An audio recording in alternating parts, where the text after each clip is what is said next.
Hi everyone, please don't forget to like and subscribe. This is the first video of a series called Yoga All the Time, and it's a very short video with just only a couple of poses. My idea when recording this video is to give you some inspiration on things that you can do while you're working.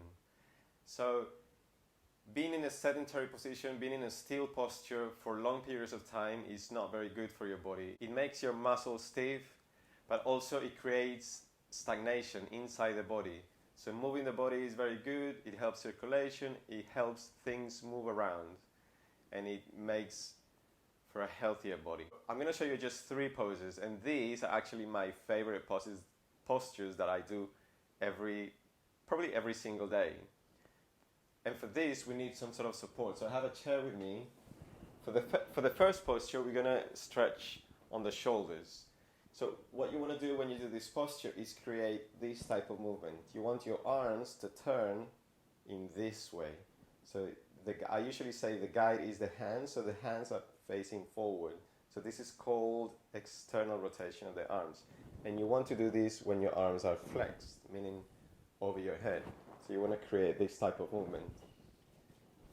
You could do this pose even with the palms facing up, but having the palms down is good for support. So you can put your hands on anything, a table or a chair. And what you want to do is you want to come away from the chair.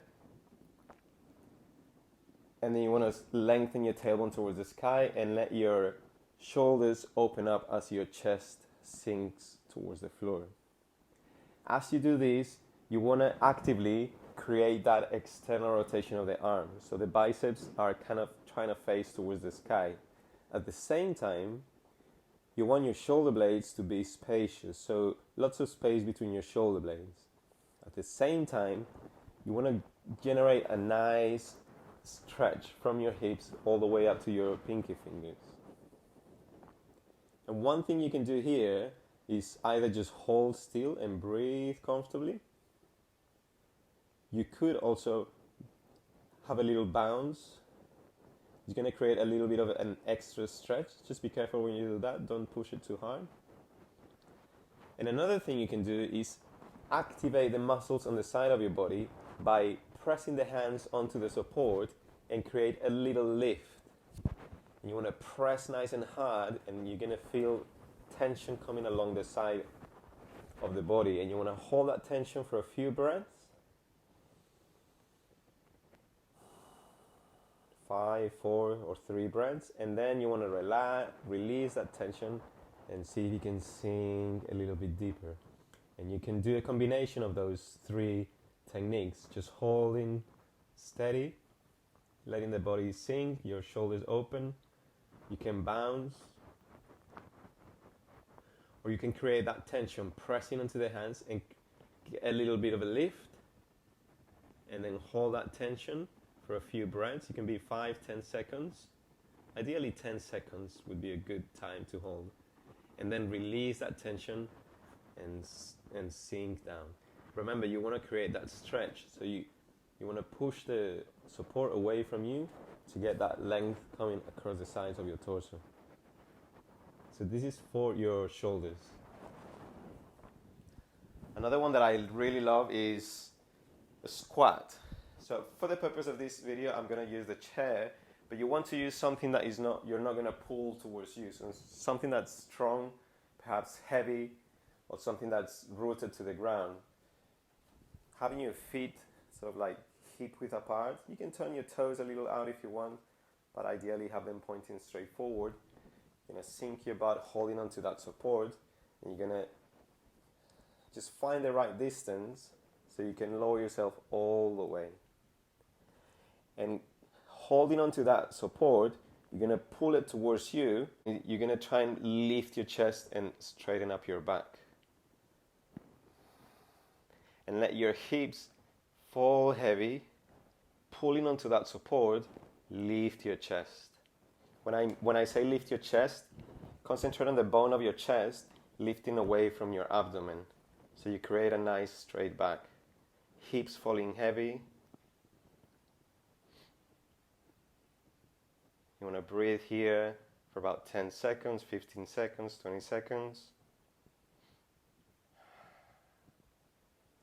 I love this because it's not only good for the hips, but it's very good for your lower back. You get a really good stretch on your lower back.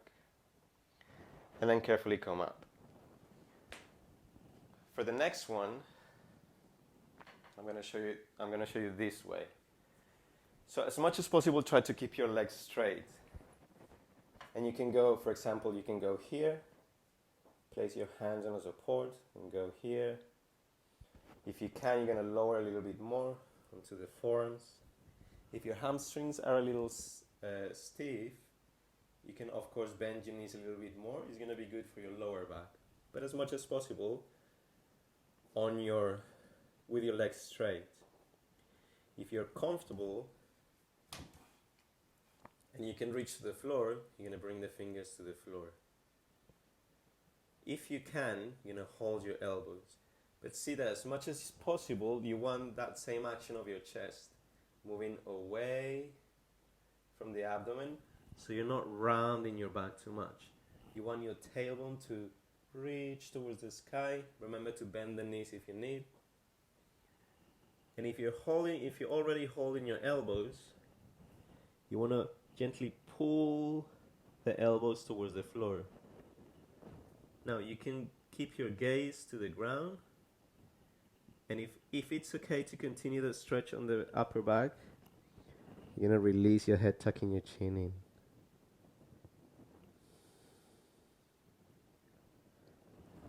So those are the three stretches. For the shoulders, with your hands on the support. For your hips and your lower back, nice squat. And a forward bend to get the stretch in the backs of your legs, but also on your lower back. Next video will come soon. Please stay in tune, and I will see you soon. Bye.